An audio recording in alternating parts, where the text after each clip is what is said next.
Bienvenidos, qué bueno que estén ahí para compartir juntos todos los adelantos científicos y técnicos que le permiten a las distintas cadenas de valor seguir avanzando y mejorar. Esto es Saber Rural y para comenzar este programa les proponemos hablar de producción bovina y ver cómo incide la sanidad de los rodeos en la reproducción. En la producción ganadera, cada día cobra mayor relevancia el manejo reproductivo. Toda empresa que busque mejorar los índices de eficiencia y producción debe contar con un programa de manejo. Las pérdidas económicas son solo una de las consecuencias de la falta de controles sanitarios de las afecciones que pueden alterar el manejo reproductivo de los rodeos. Los rodeos bovinos tienen en la provincia de Buenos Aires, en la Argentina, 2 o 3 enfermedades que afectan la reproducción que son muy importantes. Por un lado, las enfermedades llamadas venéreas, porque se transmiten del toro a la vaca y viceversa en el momento del servicio. Son 2 enfermedades, una producida por un parásito, tricomona o tricomoniosis, y otra campylobacter, que es la bacteria, campylobacteriosis. Los veterinarios la conocen muy bien, las universidades y el INTA ha trabajado durante mucho tiempo con eso para identificar los agentes, encontrar el mejor método de diagnóstico y en todo caso una cosa muy importante que es el manejo del rodeo desde el punto de vista reproductivo. Por otro lado tenemos otras enfermedades infecciosas como la brucelosis que afecta negativamente los índices de reproducción porque produce abortos, ¿no es cierto? También es conocida en este contexto de las enfermedades infecciosas la leptospirosis, que además estas 2 enfermedades, tanto la brucelosis como la leptospirosis, son importantes porque son enfermedades zoonóticas que se transmiten a los humanos. Por lo tanto, digamos, ejercen un rol negativo desde el punto de vista sanitario, productivo, pero también desde el punto de vista de la salud pública. El adecuado manejo sanitario de los rodeos debe contemplar todas las variables que permitan mantener sanos a los animales, de manera que se puedan evitar todo tipo de pérdidas derivadas de las enfermedades. El manejo sanitario debe definirse en conjunto con el plan reproductivo y nutricional de la hacienda y de acuerdo a las características del rodeo. El manejo integral es básicamente, que es el que ejerce el veterinario, asesor de los entes agropecuarios, de los establecimientos, es el uso de herramientas como el control reproductivo de los toros, es decir, revisar un toro antes de entrar al servicio.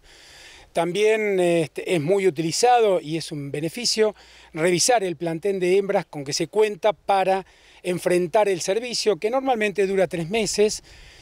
Uno aconseja que el servicio sea acotado a un periodo determinado para que se obtenga la mayor cantidad de fertilidad, la mayor cantidad de terneros cabeza y el mayor éxito reproductivo. Y por otro lado, el otro elemento importante es el tacto rectal en el momento adecuado, después de salido del servicio, después que se terminó el servicio, hacer una evaluación de cuántas hembras quedaron preñadas.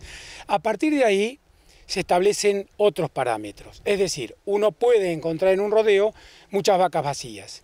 Y la primera pregunta es, ¿a qué se debe? Se puede deber a estas enfermedades que hablamos, a las enfermedades venéreas presentes en los toros, a las enfermedades infecciosas, leptospirosis, brucelosis, las enfermedades virales presentes en todo el rodeo. Entonces es menester tener a mano laboratorios de confianza, una red de laboratorios como la que hay en la provincia de Buenos Aires. En la red del INTA nosotros conformamos una red de laboratorios a través de todo el país. Entonces ese servicio se ofrece para enviar muestras cuando son problemáticas y tratar de identificar el patógeno y de ahí recomendar cuál es la mejor solución, ya sea el manejo reproductivo o la utilización de drogas o la utilización de la herramienta de la eliminación de todos los positivos versus los animales que quedan negativos en el rodeo. Todo eso apunta a mejorar los índices reproductivos que a veces son graves, porque un productor, si en un año tiene un porcentaje del 70% de preñez en vaquillonas, se preocupa. Son 30 terneros menos cada 100 vaquillonas y eso afecta los índices reproductivos, pero además productivos, ¿no es cierto?, del establecimiento. Así que digamos que la triada entre la capacidad del veterinario, la definición en la solución en cuanto al diagnóstico a través de un laboratorio de confianza y el uso de las herramientas desde el manejo de la revisación de los animales, por supuesto, el sostén de las pasturas, la infraestructura, los alambrados, el apotreramiento, todo ese cuidado hace que la salud reproductiva pueda llegar a ser un éxito después de abocarse a esos problemas. La tricomonosis, una de las principales enfermedades que afectan el aparato genital bovino, es producida por un protozario que se transmite de manera sexual del macho a la hembra. Dicha afección, muy frecuente en los reproductores de los rodeos, habitualmente se contagia en el periodo de celo y apareamiento, provocando fallas reproductivas que representan importantes pérdidas económicas. Puede incidir negativamente por sí sola, por tener un rodeo tricomonosis por sí sola, o puede estar asociada a Campylobacter. Nosotros encontramos muchas veces en los rodeos que se presentan las dos enfermedades. Ahora, cuando se presentan solas, la tricomonosis o la campylobacteriosis, afectan produciendo pérdidas relativamente tempranas o de mediana gestación, en el caso de la tricomonosis. En el caso de la campylobacteriosis se presentan abortos desde el sexto, séptimo y quizá más avanzada la preñez, mes de gestación. Entonces, el uso de la herramienta de buscar un aborto y enviarlo a un laboratorio para hacer el diagnóstico es muy eficiente, es un beneficio y es un aporte importante a la solución. Por otro lado, la revisación de los toros, de todos los toros, es fundamental con suficiente anticipación, porque si no se encuentra con el problema sobre el periodo de servicio. Entonces, anticipando el problema, uno puede saber qué toros son aptos y no aptos, saber qué toros se eliminan, con qué torada uno se encuentra en el rodeo y salir a comprar a precios no exorbitantes, porque sobre el servicio todo eso afecta negativamente.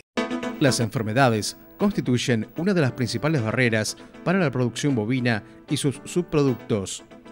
Si bien en Argentina entre las más importantes se reconoce la fiebre aftosa, existen otras que no presentan consecuencias sobre el mercado cárnico, pero que generan un importante efecto en la reproducción al nivel de los rodeos.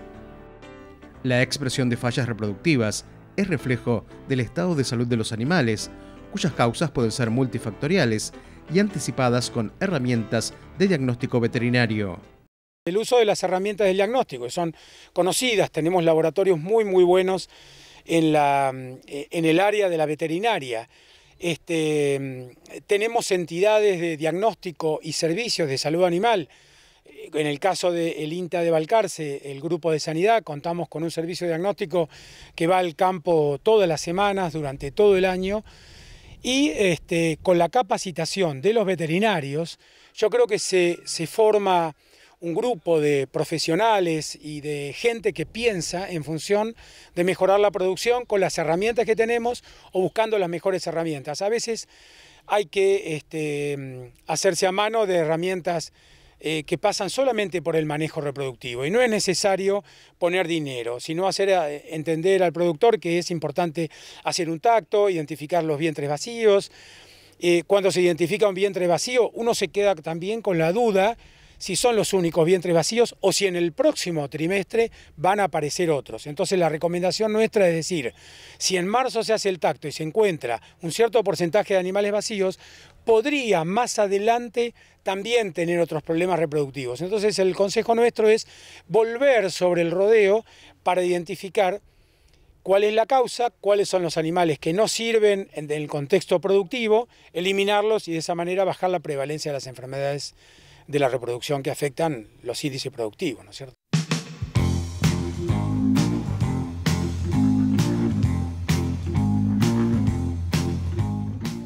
Después de ver cómo inciden las enfermedades en la reproducción de los bovinos, le proponemos hacer una pequeña pausa. No se vayan, que enseguida volvemos con mucho más Saber Rural.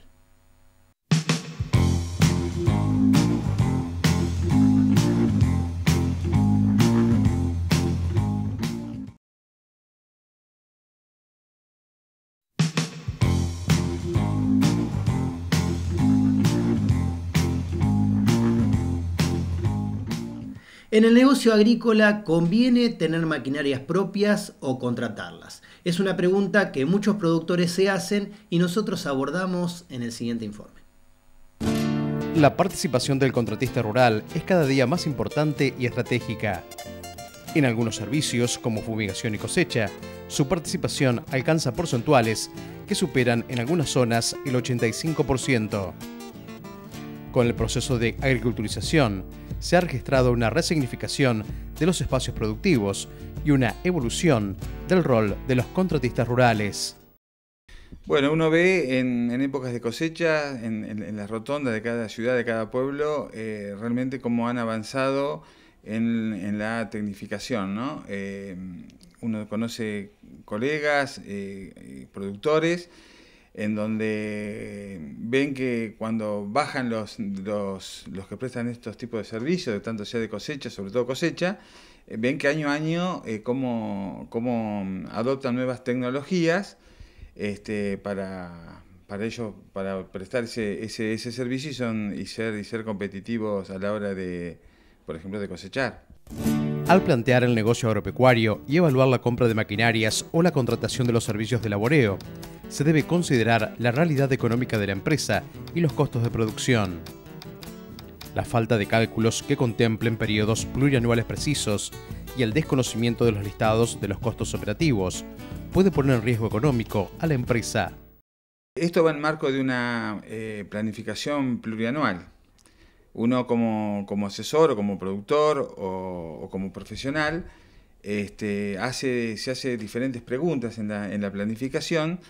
Entonces, cuando uno dice cómo tengo que hacerlo, uno dice, bueno, lo hago con maquinaria propia o con maquinaria contratada. Insisto, en una planificación plurianual, no menos de 5 o 10 años, porque no voy a andar, si lo hago en un contexto interanual, no voy a andar comprando, hoy compro, mañana dejo de trabajar y vuelvo a comprar el año siguiente. Entonces todo tiene que ver con la cantidad de hectáreas que voy a hacer si es agricultura, y todo tiene que ver con la cantidad de hectáreas que voy a hacer si hago ganadería, en lo que fuese verdeos, pasturas, etcétera, etcétera. Pero está enmarcado, digamos, sobre todo yo hice hincapié en una planificación plurianual, en donde uno puede determinar, de acuerdo a la cantidad de hectáreas que va a hacer, decir, bueno, contrato maquinaria o lo hago con capital propio o con maquinaria propia. La evaluación de los costos operativos de la maquinaria agrícola se elabora a partir de un listado de los gastos que generan las labores, detallando los rubros que los componen, de manera de contar con la mayor información posible y de esa manera realizar una correcta toma de decisiones empresarias. La información se expresa comúnmente en pesos por hectárea y se presenta desglosada en varios niveles. Los números proveen un certero diagnóstico que permite realizar las modificaciones y ajustes necesarios para lograr la competitividad y eficiencia. Uno cuando va a comprar una maquinaria, en los prospectos que vienen de las empresas, generalmente aparece cuál es la vida útil que tienen en horas de trabajo. Entonces ahí lo que hay que hacer, se parte de un análisis que se llama análisis de punto de igualación o de punto de igualación, en donde se divide las horas útiles que tiene esa maquinaria dividido la cantidad de años. Entonces, ese punto de igualación dice, ejemplo, si en horas son 15.000 horas y en años son 15, da 1.000 hectáreas por hora. 1.000 hectáreas por año, perdón. Entonces dice, bueno, si yo hago menos de 1.000 hectáreas, ahí entra el tema de la amortización. Voy por una amortización lineal, que cuando uno amortiza linealmente un bien, sabemos que va en vía de la obsolescencia. Tengo un bien que dentro de 15 años va a estar en perfectas condiciones, pero de acuerdo a las exigencias no va a ser competitivo. Pero bien, si yo digo hago de más de 1.000 hectáreas por año, me encuentro con un bien que dentro de, ejemplo, 8 o 9 años, en teoría, es competitivo, pero está decrépito, porque fue por la vía del desgaste. Entonces, una vez habiendo calculado esto, uno ya empieza a calcular cuáles son los costos por hora, y es indudable que caemos en Rodolfo Frank, que fue un ingeniero agrónomo, en donde calculó el costo de la UTA, en donde en diversos ensayos e investigación determinó cuáles son los coeficientes de rotura, en donde, bueno, no es lo mismo la rotura en un tractor, una sembradora o en otro implemento agrícola. Entonces, a partir de ahí, uno puede determinar realmente si me conviene contratar maquinaria propia o maquinaria ajena. En la actualidad, los avances de la agricultura se apoyan en un uso más intensivo de los suelos, asociado con importantes inversiones de capital, dentro de un esquema de cambio tecnológico y elevada demanda de bienes y maquinarias. En este contexto, los productores rurales han venido actualizando sus herramientas, siendo el sector que más recursos económicos ha volcado a la compra de maquinarias y nuevas tecnologías, recurriendo a diferentes sistemas de financiación. Todo depende del análisis que haga el productor y de la capacidad de compra que tenga. No solamente depende de su bolsillo, sino también de la financiación por medio de entidades bancarias, pero no nos olvidemos que está una herramienta que es el leasing, que llamada vulgarmente un alquiler con opción a compra. Uno tiene la posibilidad de estar tecnológicamente competitivo, pero sabemos que a la vida útil del leasing, que es aproximadamente 5 años, no tiene la posibilidad de adquirirlo o no. Entonces, el leasing tiene diversos beneficios. Uno es lo productivo, que uno está atado a una tecnología de punta. A su vez, tiene beneficios impositivos, porque el bien, primero, que no es de uno, ¿no? El bien o es de la empresa o es del banco, de acuerdo a cómo venga el leasing. Entonces, en lo que respecta a bienes personales, si es un productor, no estaría sujeto a dicho impuesto, o no tenía que tributar por ese impuesto. Y el otro concepto es financiero, en donde uno puede ir pagando la cuota, ese canon que va pagando, lo puede ir pagando mes a mes, o de acuerdo a cómo es la línea de crédito, y obtiene, digamos, 3 beneficios: productivo, financiero e impositivo.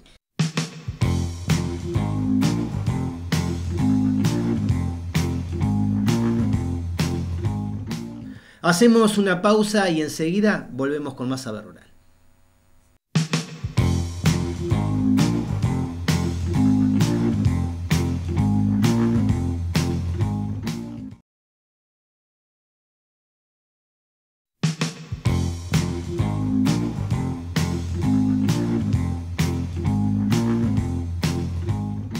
En la producción bovina, las parasitosis requieren un diagnóstico precoz y asertivo. Y para ver cómo hacerlo, recurrimos a través de una entrevista remota a un especialista.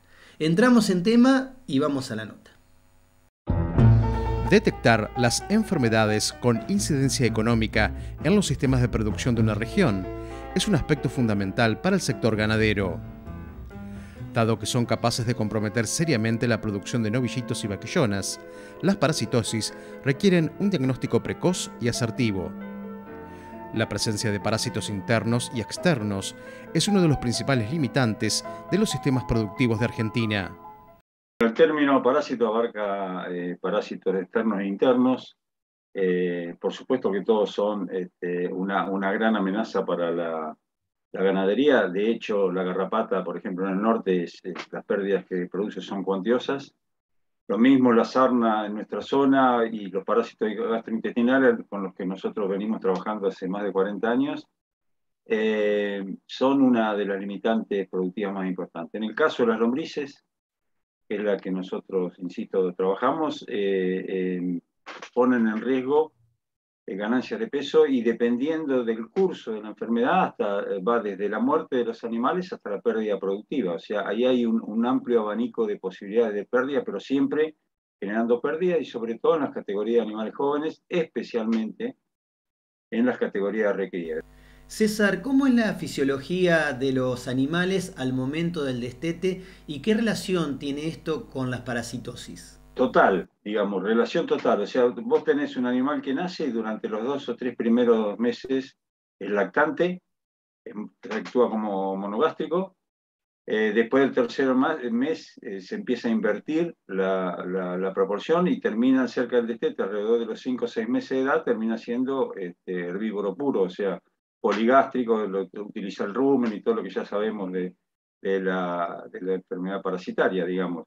Y ahí es donde justamente el parásito genera problemas. Recién, sobre los destetes, las cargas parasitarias son altas. Eso justifica, entre otras cosas, la desparasitación al destete y, por supuesto, después de los destetes hay que empezar a controlar para evitar el efecto productivo que hablábamos antes.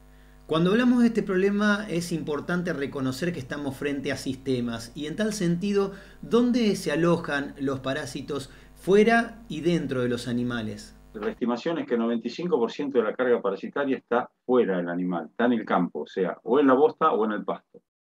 Y ese fenómeno de traslado es muy activo, digamos, muy rápido y muy dependiente de la condición climática. O sea que el 5% que está dentro del animal es el que nos produce la pérdida, pero en realidad es consecuencia de lo que el animal ingiere diariamente, como junto con el pasto ingiere lombrices que terminan generando parásitos adultos que inciden en producción.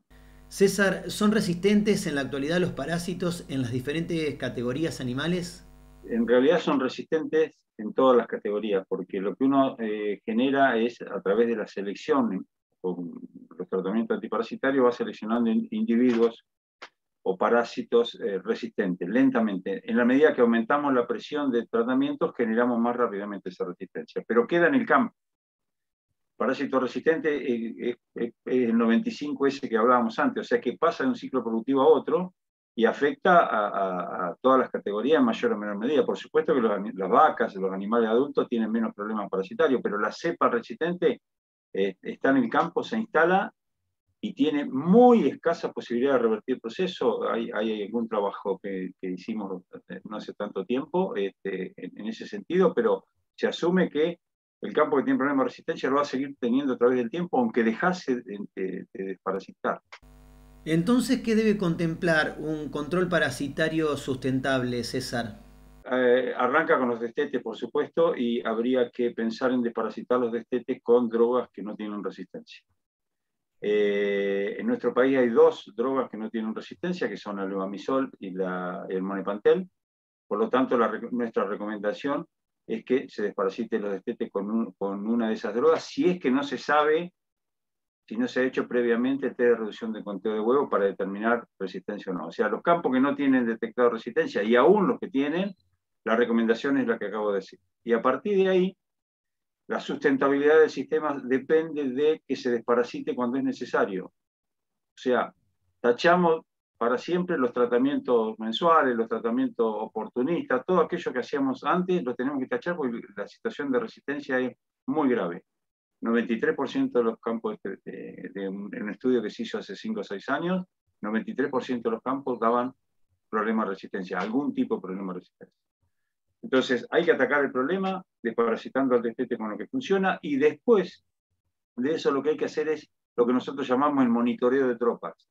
¿En qué consiste esto? En muestreos periódicos de materia fecal de animales, 10 animales por tropa, independientemente del tamaño de la tropa, hacer la técnica, mandar las muestras al laboratorio, obtener el dato y en función del dato del HPG se decide o no el tratamiento y así se continúa hasta llegar a la primavera. Es decir, se acompaña el proceso de recría con monitoreo de tropas para determinada oportunidad de tratamiento. Eso es el control parasitario sustentable. Nosotros decimos que en tanto desparasitemos cuando el animal lo requiere, cuando las cargas parasitarias pasan a ser importantes, tenemos escasas chances de seguir generando resistencia. Y ahí viene lo de sostenibilidad o sustentabilidad. Hiciste referencia a los estudios de laboratorio y yo agrego el rol profesional, 2 ítems fundamentales en el control de los parásitos, César, ¿verdad? De hecho, estamos hablando de actividad profesional, no existe otra profesión que pueda hacerlo, digamos, no solo hay que obtener un resultado de un conteo de huevos, sino que hay que interpretarlo y ponerlo en contexto para decidir o no el tratamiento, y ahí el rol del veterinario es absolutamente fundamental.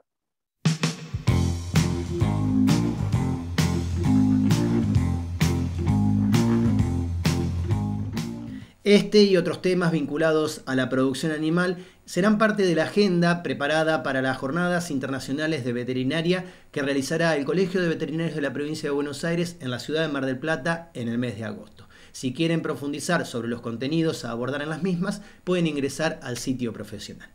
De esta manera llegamos al final del programa del día de hoy. Muchísimas gracias por habernos acompañado una vez más. Nos vamos hasta dentro de una semana, cuando los estaremos esperando para compartir nuevamente junto a ustedes mucho más Saber Rural. Hasta entonces.